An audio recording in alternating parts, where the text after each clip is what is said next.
katrops, ang aking breakfast. Onion rice with garlic.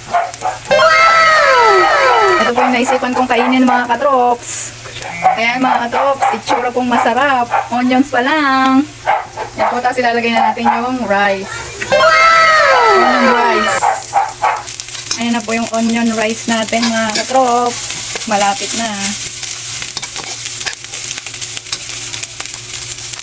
Ayan mga katrops, ang aking breakfast. Mayroon pang topping sa ibabaw na siomay mga katrops. Ayan po mga katrops, shout out sa aso namin kay Panda, ang ingay. Oh no! Tapos natin ng chili. What? Ayan mga katrops, ang ating breakfast. Ayan na po mga katrops, tapos na ang ating breakfast for today. Kaya kainan na.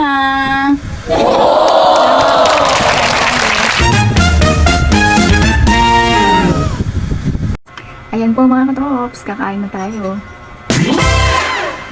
Ang sarap mga katrops. Ang sarap ng onion rice.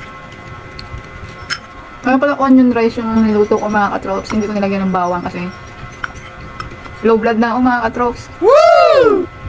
Kaya sa mga low blood dyan, huwag masyadong magbawang mga katrops. Tulad ko low blood na, kaya onions na lang ang ginamit sa rice. What? Pwede nga!